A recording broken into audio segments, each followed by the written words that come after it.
everybody. So we talked about Grand Cayman and we talked about Jamaica.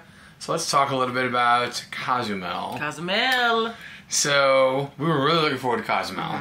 Although ironically, we didn't spend any time in Cozumel. No, we didn't. At all. But wait, there's more. Yeah, so we decided to take an excursion to go see the ancient city of Tulum. Right.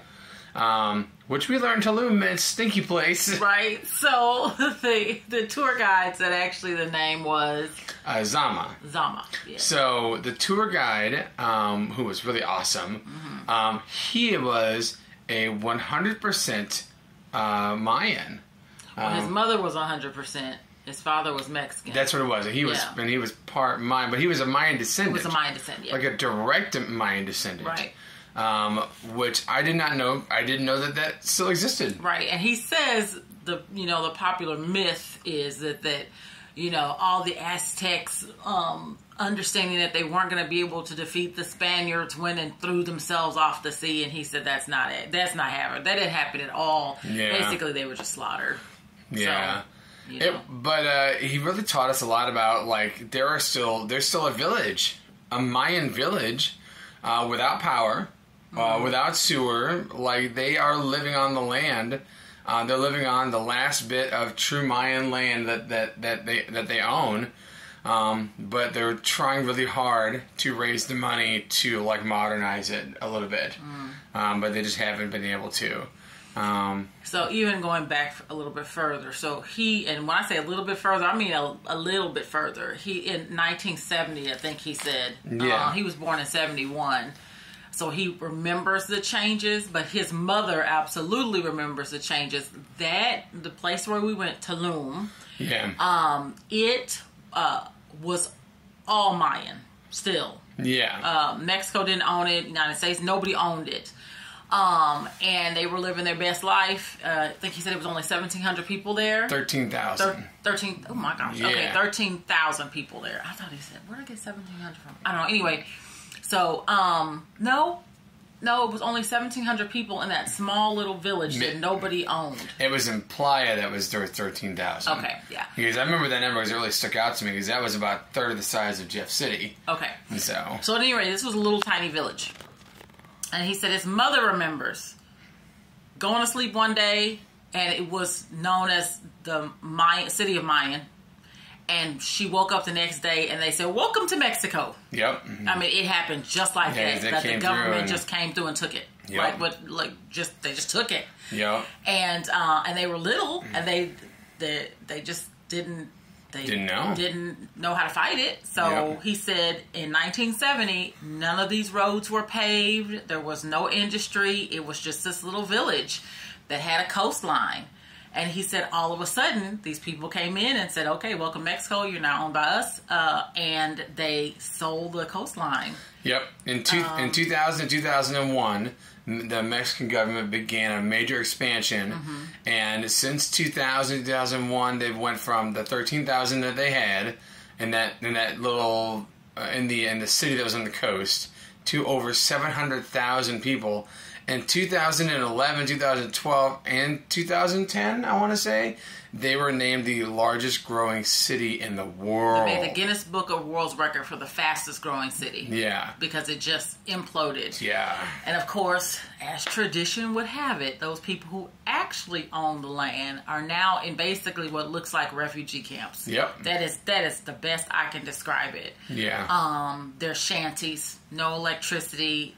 They get their water from a hole in the ground that is connected to the only fresh water in the area, and that's what they have.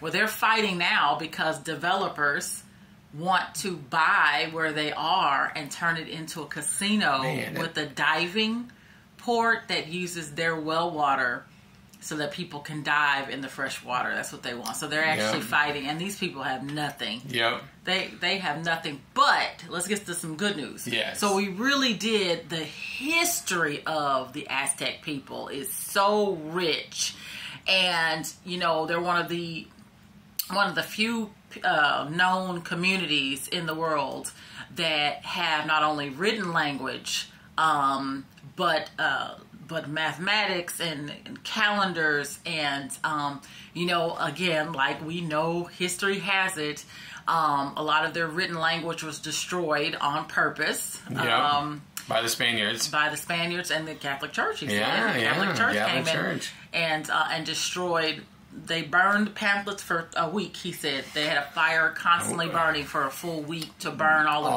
their books. Their books. And there's only 3 books remaining. In the world. And they don't, none of them are even here. No. Like, it's their own books being put on display in the countries that destroyed them. Yeah. I was like, I would call that fascinating, but it's not fascinating. No. It's actually sad that they don't even have access to their own books. Yeah. As what they don't have access to their own land. I mean, they're living in shanties.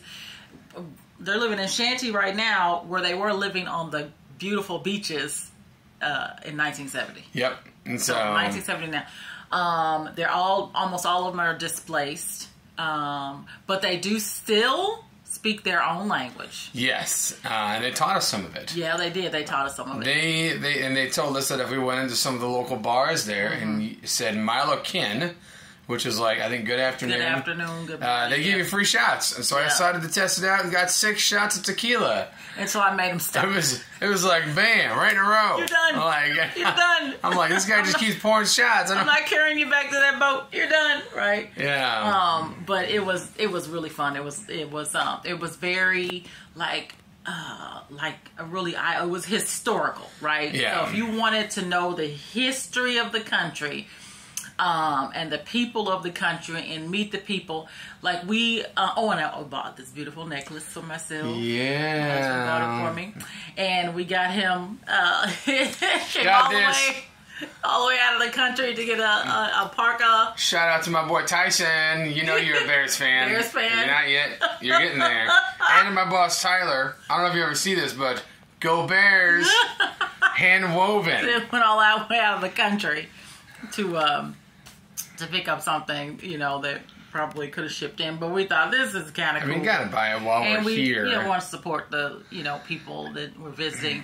Beautiful people. Again, it was quite interesting on the way back, however. But we got a chance to, and we'll pop in video also of we got a chance to see the Mayan temples and look at their homes. And for me, you can only see the base of the house because it's like the stone is left, but they were made out of wood and they were made out of huts and stuff. And so all of that's gone, right? It's like, that's not going to last over time, but you could see the base of the house. And so you could kind of be like, okay, there's the hearth, that's probably where their fireplace. And I'm like, what is this big, I don't know. It could be a table. It could be where they place their bed. I mean, it was really interesting to look at the stones and the corners. When I say the corners on those stones, bloop, bloop, I mean perfection corners, right?